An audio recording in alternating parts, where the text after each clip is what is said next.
"He's going to hurt himself," the manager said, her voice tight and cutting through the electronic hush.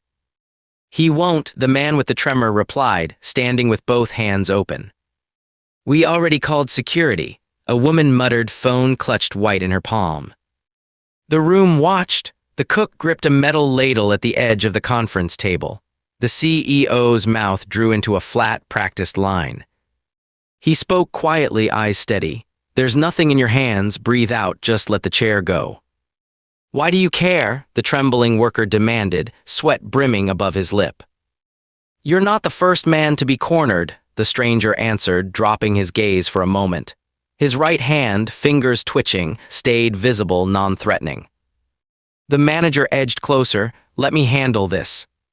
The CEO's heels clicked as she took one step forward. "You don't work here. Leave before this gets worse."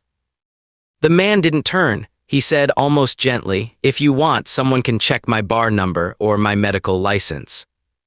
At that, the room froze. 3 screens flickered, emails pausing mid-refresh. The CEO's grip on her planner changed, knuckles stark. "Breathe out," he repeated, calm as stone. The ladle dropped. Somewhere, the overhead clock counted 2 slow seconds. "Stay until the very end." It started 12 days prior, before the rain and the crowd and the tightening coil of his old injury, on a morning that could have belonged to anyone. Drew Baxter's alarm never rang on Mondays, but the carrier bags waited by the door all the same, and his fingers knew the route even when the rest of his body fought the weight of sleep. At 5:12, darkness pressed into the corners of his studio apartment, leaking in through the cracked window he'd never had time to repair. He flexed his left hand once, testing the stubborn, electrical stutter in his grip, then looped the woven cord over his shoulder. The radio in the hallway whined about storms incoming. Friday, they said. Drew only half heard, more focused on the bills propped over the kettle. Rent due in 11 days. Final notice underlined in greasy red. With the stipend from his morning deliveries and whatever he could hustle picking up shifts at the corner diner, the sum still didn't add up. He buckled his windbreaker. Below him, on the street, a refrigerator truck wheezed and sighed. As he descended, he pulled the cap low over sandy hair that had faded at the temples since the night everything split apart. At the main intersection, the restaurant's towers glinted in sodium yellow, sign flickering half-lit. Hayes Dining Group had bought out 3 city blocks. Their banners, local ingredients, global heart, fluttered on every lamp post. His bicycle coasted to the curb. Number 62, special delivery for the event staff. Drew's knuckles rapped gently, parcel balancing on his thigh. The morning manager was already there, tailored blazer sharp, flat shoes moving quick. "I said use the service entrance," she called, frowning, not letting him cross. Drew double-checked the label calm. Root said main office, I can go around if needed. She rolled her eyes. You people never read follow-up instructions. Leave it and go. He placed the bundle sideways, not rising to the bait. Another woman stepped out behind her, scent of expensive perfume cutting through the warm air. Blonde, eyes averted from everyone but her phone. She didn't look up from her calendar. The manager's voice hardened. "And keep your kid away from the charity brunch this weekend. We won't be responsible if someone gets sick. No exceptions." Drew didn't flinch. He fished for a pen, wrote, received in clean, looping letters, then offered it. "Sign here, please." She hesitated, then signed with a quick scrawl.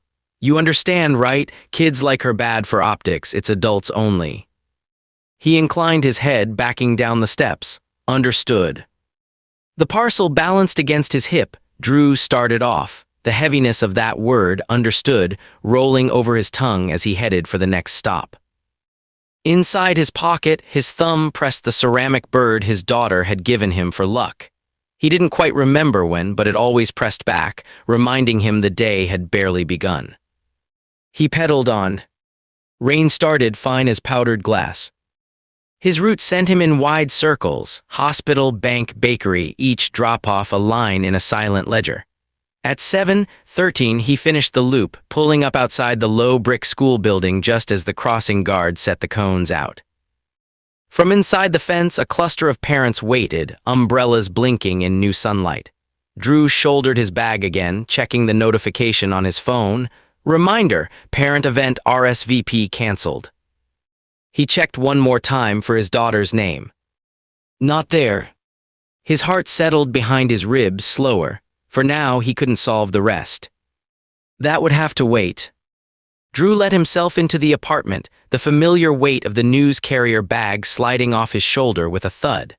The sound echoed in the cramped living room, where miniature origami animals drew silent patrols along the window ledge. The city outside soldered itself to late morning, unhurried. A note written in deliberate block letters lay folded on the kitchen table. He smiled, reading the words twice, his daughter's handwriting proud and misspelled, each letter spaced like a flag. He pocketed the note, stepping quietly through the archway. Sophie was curled on the faded sofa, knees pressed to her chest, chipped ceramic bird tucked under her chin. Her lips brushed the bird's painted wing, a ritual he'd watched for years but never asked about. "Why can't I go, Daddy?" Her voice was barely there. He crouched beside her, the tremor in his hand almost invisible. Not today. He threaded his fingers through hers, careful, slow. "Is it because I'm weird?" She looked up at him, eyes wide, waiting. Drew set his jaw, dropping his gaze to the spot where the carpet frayed. He didn't answer, not directly. Instead, he reached forward and checked the side table, picking up the blue bottle with a faded label, her mother's perfume, kept 3 years since a midnight that had rewritten every morning after. He rested it back in its spot. "You hungry, Soph?" he asked, voice steady. She traced circles over the bird's back. "You always ask that when you're thinking." He almost laughed. Instead, he stood and walked to the kitchen, hands moving automatically. Bread, jam, a generous swirl because he remembered how she liked it. As he worked, he spared a glance at the top of the fridge where his old duffel bag, dusty, webbed, and unzipped, guarded over a small collection of keepsakes. A worn envelope, a single challenge coin, a snapshot with 3 men at a camp in the dark, name tags blacked out, their eyes young. He pushed them aside, opened a fresh pack of markers, and wrote something new for her lunch note. "Tomorrow is not here yet, let's have today together." From the open window came the low hum of city buses, wash of late commuters, a world moving past them. Sophie kicked her legs. "If I can't go to the brunch, can we still get donuts after school?" He feigned deep calculation. "Maybe that depends." She blinked. "On what?" He poured the juice, left-handed, fingers steady by force of will. "On whether or not you eat something green first." Sophie held up the bird, victorious. "Deal." Their laughter filled the small room, settling along the walls, for a little while making it more than enough.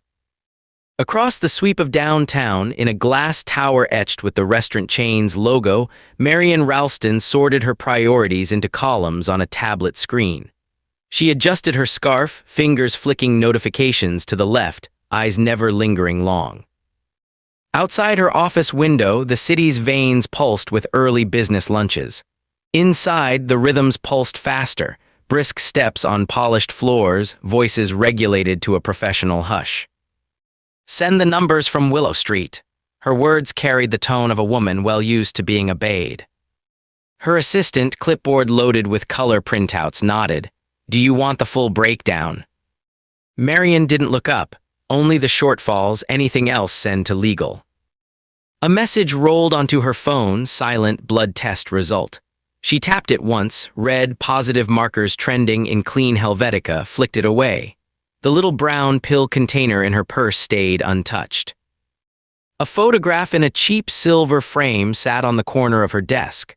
Her and her younger self, a lake behind them, her father standing just out of frame, the hint of his sleeve barely visible. She paused, thumb brushing over the glass, then set it down. In another tab, her inbox pinged. "Brunch RSVP, child denied entry notification sent." She confirmed with a flick. A calendar pop-up, charity event, guest list finalized. Marion called for her event's chief. "Close the list now, we don't reopen it."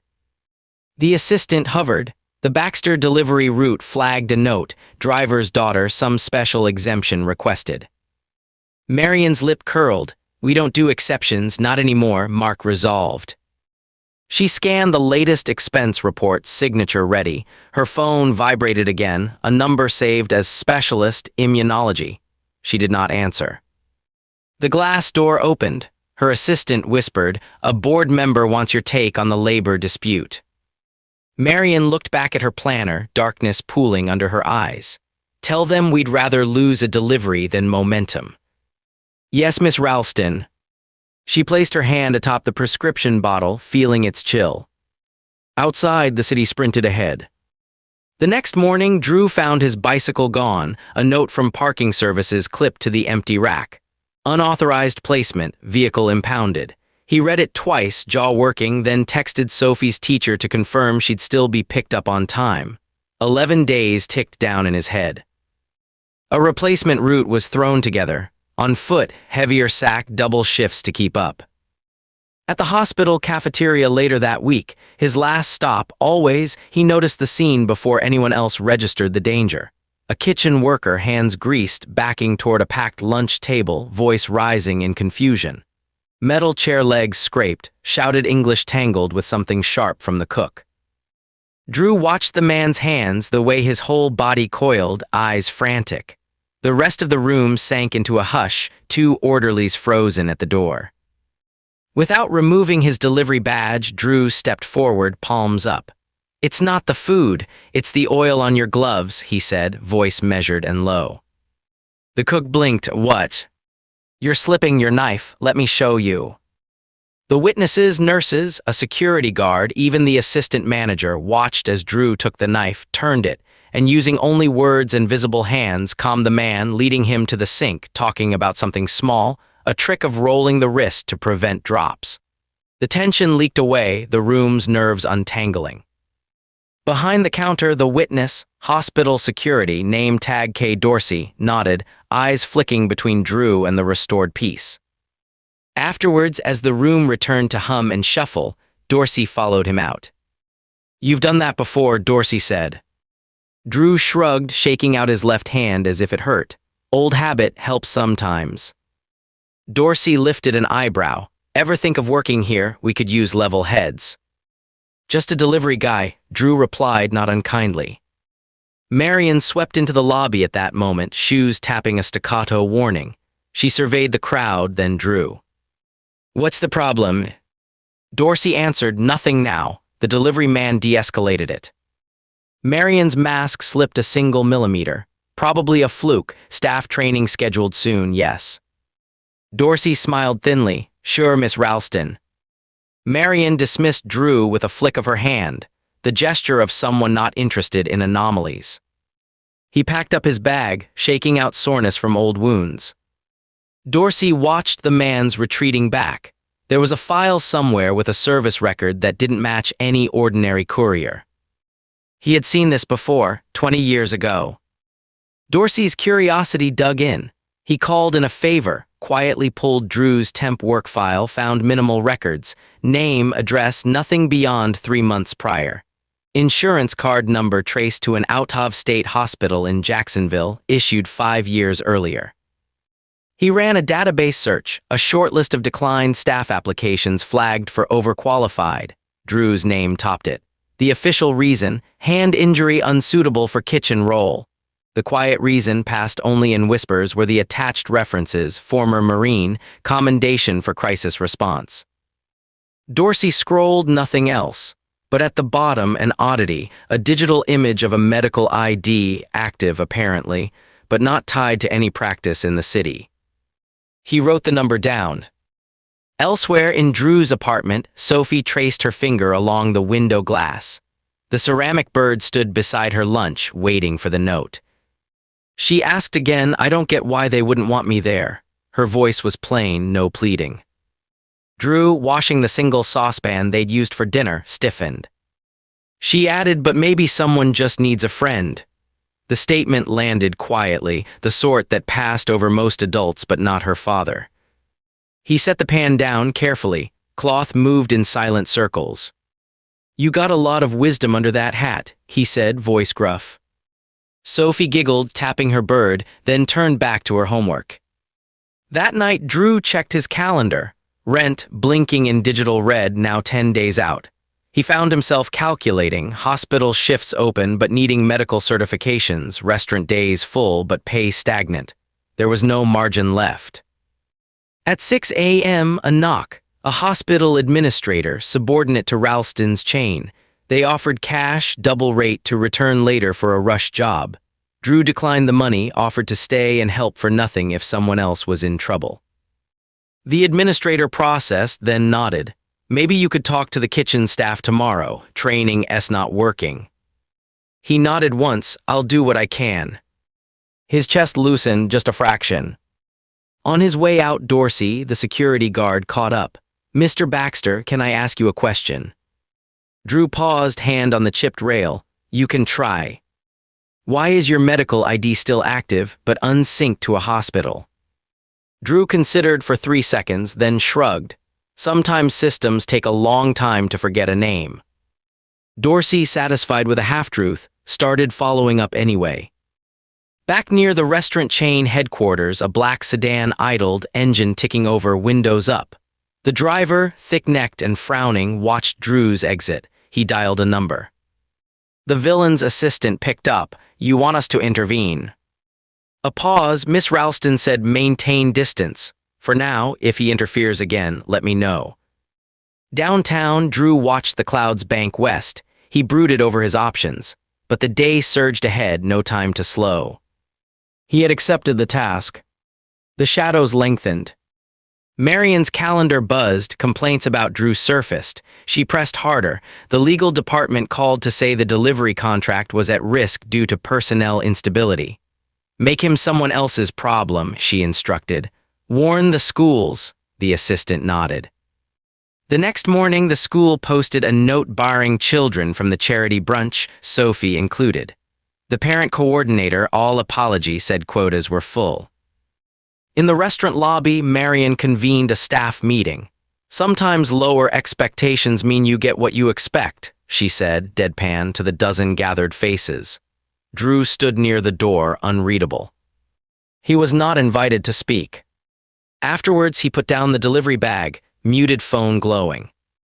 Dorsey, having waited, said quietly, you should know your name's all over the contractor group chats today. Not in a good way, I'd lay low. Drew nodded, physical restraint, folding his napkin, eyes on the countertop. Dorsey dropped a business card. If it gets worse, call me. Offices get quiet when someone's missing, you know what I mean. Drew murmured, thank you. He placed a call, his words measured, almost forced. It's Baxter, yes, you can come now. He hung up. At school, Sophie sat at her desk, bird peeking out of her pocket.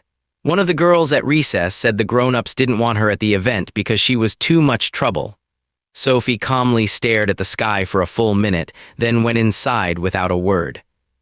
He should not have made this her problem. 2 days later, the hospital conference room glowed with ceiling lights, set for a staff announcement. The chairwoman of the hospital board called the congregation together. As you all know, recent events have highlighted key personnel and operational risks. Her voice was ironclad. Rows of managers, hospital admins, and a scattered handful of press assembled. Marion Ralston, pale, stood to the right of the podium, arms folded. The hospital's legal counsel sat near front, phone open to a notepad of questions. Drew entered, suit jacket crisp, a real tie looped if imperfectly. The ritual of transformation was subtle but clear. He looked like a man who could be comfortable anywhere if he chose. On his left wrist, an old watch, initials BA, a nod to something unyielding. A murmur spread as he crossed to where Dorsey, the security officer, stood with 2 others, one hospital administrator, one witness. They nodded at him. On the far side, Marion's gaze tried to fix him in place. She did not look at his hands. From the stage, the chairwoman spoke. For clarity's sake, we're reviewing credentialing, Liv, right now to settle recent rumors. Before we begin formal remarks, all third-party medical records will be validated. An IT officer spun the screen. A new tab opened hospital-wide. We have a bar number here, the man said, projecting to the room. It matches an active medical ID. Marion's eyes lost a shade of color. Drew took 2 careful steps forward. The security guard, Dorsey, announced, credentials are genuine. Served as a field medic attached to, he stopped, as if the rest were confidential. Silence fell, tinged with anticipation. The staffers closest to Ralston looked away, the assistant manager pen tapping until it clicked. A cluster of reporters typed notes, then stopped.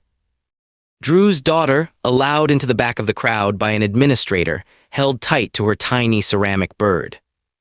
A cook on the other end of the room coughed, a nervous tremor. Drew's voice then calm, measured, invited trust. There's nothing in your hands, breathe out, just let the chair go. The hospital worker, trembling, looked down. At once the years peeled away, tension melted. The man inhaled deeply, steadying, and let the chair drop. The CEO's jaw worked. You don't belong here, she said low. Drew didn't break his gaze from the group. His last line, devastatingly light, settled in the air, unchallenged. If you want, someone can check my bar number or my medical license. The room shivered on its axis.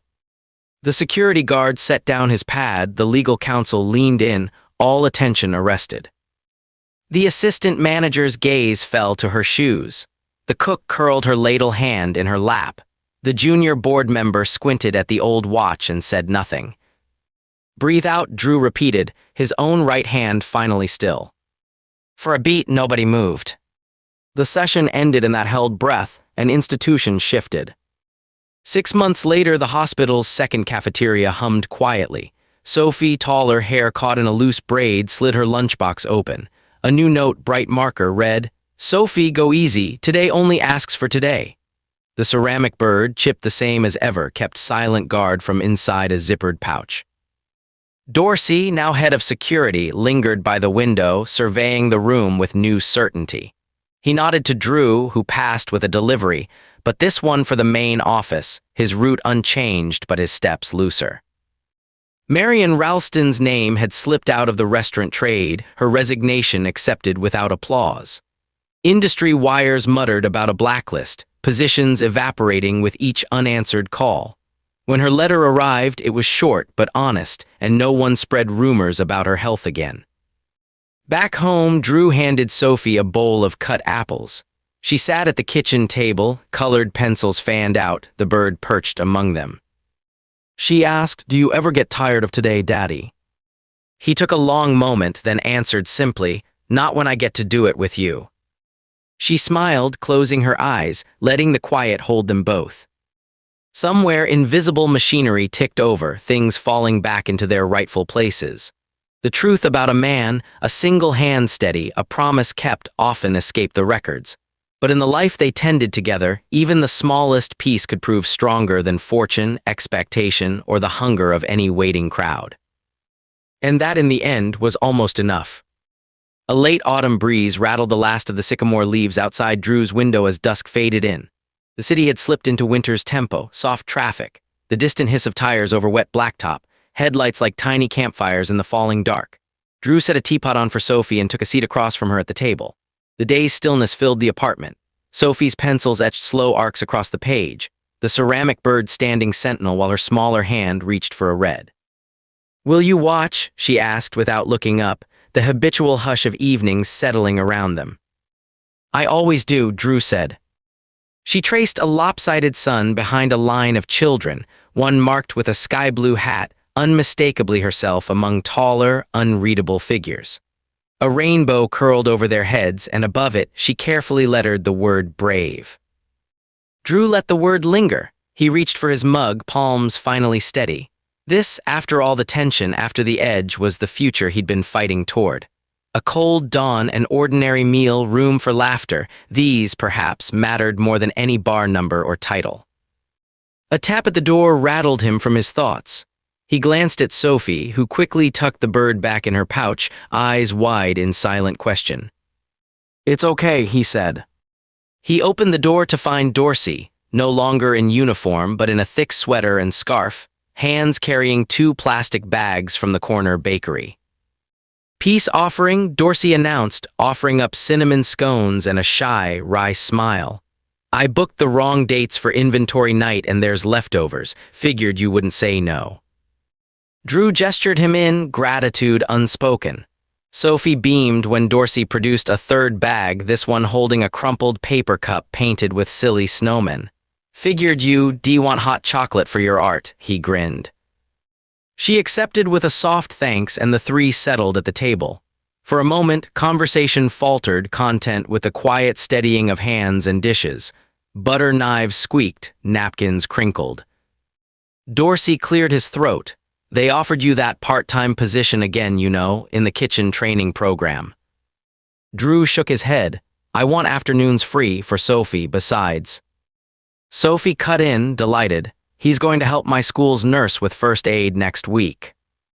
Dorsey's laugh rumbled up. See, sounds more useful than counting paper towels. Drew shrugged, a smile threatening at the edge of his mouth. People deserve chances, not just warnings. This way, maybe someone feels safer, even if just for a minute. Dorsey nodded. That's what I kept telling the new admin. I think it's working. He set his cup down. You know, Marion sent a letter to the board, personal apologies for everything. She's not coming back, but maybe it'll be enough. Drew sat with that, measuring the weight. He watched Sophie press the ceramic bird into a mound of colored tissue, inventing a nest. Sometimes you can start over, he allowed. Sometimes that's the best you get, Dorsey agreed. When Dorsey left, streetlights shimmered across rain-wet windows. Sophie bundled her drawing with the bird inside a folder. Do you think she's sad? She whispered. Drew guessed who she meant. Probably, but maybe she can fix things she forgot to before. Sophie nodded. Maybe someone will help her too. He tucked a strand of hair behind her ear. That's how it usually happens. A week later, hallway gleam and shoe scuff against cheap tiles signaled the start of something new at Sophie's school. Drew held the front office door open for a parent with arms full of bags, then followed Sophie into the nurse's office, lunchbox swinging. The nurse, a genial man with a scrapbook of plant drawings above his computer, looked up, surprised but pleased. Thanks for volunteering, Mr. Baxter, he said. Kids get nervous, but maybe with you here, they won't faint at the sight of Band-Aids. Sophie giggled, hitching herself onto the exam table and watching her dad help the nurse set up a tray of supplies. Drew demonstrated with patient hands how to use the stethoscope. The children filed in, some solemn, some peering sidelong. They practiced the wrap of gauze on a small practice bear. Laughter curled around the room, steadying the smallest ones. A girl asked shy, "Why do your hands shake, Mr. Baxter?" Drew paused, then met her earnest look. Sometimes when you take care of people for a long time, your body remembers it for you, he smiled. It's not scary, it just means I did a lot before this. Oh, the girl said, as if this was obvious. She traced the bear's paw and returned to her seat, satisfied. Afterward, the principal, thin-harried but kind-eyed, found him at the doorway. The kids talked all afternoon about Dr. Drew with the shaky hands. You made a difference. He shrugged, I'm just here for Sophie. The principal smiled quietly. That's exactly what we need sometimes. Drew and Sophie walked home through the late afternoon, sidewalks awash in leaves and laughter. She skipped ahead, clutching a slip of construction paper, honorary helper Drew Baxter. She stuck it in his jacket pocket, grinning, now you're official. He pretended to stumble under the new responsibility. I hope it comes with donut privileges. She cheered, deal. March brought rain. The hospital's second floor overflowed with daffodils sent by grateful families. Drew's evening route now included the upstairs kitchen, where he greeted the night staff with stories of that time a nurse tried to make coffee in a teapot. The cooks let him in on their secret snack shelf. Staffers asked him questions, not just favors. One stormy evening, Dorsey called up from the lobby. Baxter, you want another shift watching the new folks? The kitchen staff says your calm-down talk got copied into orientation. People love it. Drew smiled. Guess it stuck then. It did. A pause. Hey, think your girl could teach the next batch of rookies something? About courage, maybe. Drew considered. Sophie, brave in all her gentle ways, a quiet lesson walking through the world. I'll ask her, he said. Summer dawned golden and hot. The haze off the river drifted over schoolyards and stoops. Sophie, taller again, pedaled her too-small bike through the courtyard, Drew jogging behind. He trained half the block's kids in first aid at weekend gatherings. Sophie watched, coaching the shy ones through the ABCs of kindness and care. In their kitchen, new lunch notes stacked up. Remember, you carry today with you. Brave is for everyone. The ceramic bird kept its untidy perch, a silent, feathered witness. One evening, Sophie found Drew lingering at the window, his left hand flexing reflexive ghost tension.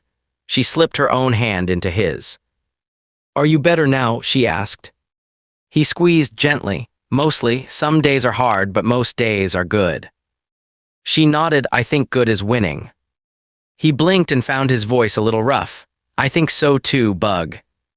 A smile drifted through the room. The city rolled on unremarked. The big restaurants' banners faded, their slogans a little smaller, their presence a shade lighter. New owners shifted policies, quietly mending what had frayed. Marion Ralston, name faded, surfaced in a community clinic 3 towns away. She tended files, offered silent apologies. The work was different, the hours long, but each evening she checked the patient roster, willing herself to remember every name. The old CEO's office went to a younger woman, rumors of change thick in the conference halls. The charity brunch returned, smaller, quieter, children laughing in the halls again. Sophie and Drew attended together the next spring, sitting at the far table, content. At the end of the evening, after applause for the volunteers, Sophie pressed her bird into Drew's hand. "For a new beginning," she said. He tucked it into his palm, fingers steady, chest light. Outside, the city night shimmered with the thrum of distant voices, the promise of ordinary days. Drew took Sophie's hand as they walked home, the warmth of her trust a shield against the cold. Some stories bent toward struggle, labor lost, hope pared thin, hearts marked by the weight of years. But some found new shapes, gentler, quieter, the strength of small mercies and stubborn grace. On their shared windowsill, the ceramic bird caught the first faint blush of dawn. For Drew, for Sophie, for the nameless many who gathered around the spread of tables or crowded hospital hallways, this was enough. Not more, not less. The truth they tended was not written in records or policies or warnings. It grew tender, constant, in laughter in the shape of 2 hands joined and in a promise, each day met together was more than worth the dawn. And in that at last they belonged, utterly, unconquered at the quiet heart of home. The world outside kept spinning, its noise muffled by drawn curtains and the hush of shared routines. Morning brought the clatter of spoons and the aroma of toast as sunlight slid, arrow-thin, across Sophie's blanket. Drew pulled on his jacket, old insignia patched neat over the heart, checking his watch, never in a rush, not anymore. As Sophie knotted her scarf, she glanced up. "Can we take the long way to school?" Her eyes held anticipation, a question that already included its answer. He grinned. "You read my mind." Outside, every step crackled with the changing season. Past the bakery, Mrs. Kim waved from her stall, sliding a bag of still-warm donuts across the counter. "Breakfast heroes need fuel," she called. Sophie giggled, mouth already full, powdered sugar dusting her coat. On the corner, a mother herded 2 boys, one in a patched jacket, the other gripping a battered plastic toy. Drew knelt, showing them how to thread mittens through coat sleeves for safekeeping. The mother's relief trembled in her. "Thank you," quiet and hurried. Sophie pressed her bird into the smaller boy's hand so he would feel brave. "You give it back tomorrow," she instructed with solemn authority. He nodded, clutching it tight. Drew watched her, heart swelling, and when they turned toward the school gates, he told her softly, "You make the world lighter, Sophie." She quirked a smile. "I learned from you." At the door, children clustered, chattering. One called, "Hey, Sophie, did you bring the helper badge?" She flashed it wide, pride blooming. Drew lingered. The nurse spotted him and smiled, waving him in for coffee. He took one step, then paused. Sophie, sensing his hesitation, reached back and squeezed his hand. "See you after school." He watched her disappear, her and the bird and the echo of laughter that would outlive the morning. For a moment, Drew let himself simply stand in the golden spill of day, the ache in his hand forgotten. The world was unchanged, but he, rooted in hard-won peace, in the humble miracle of the everyday, felt entirely new. He turned toward the hospital, heart steady, ready to begin again.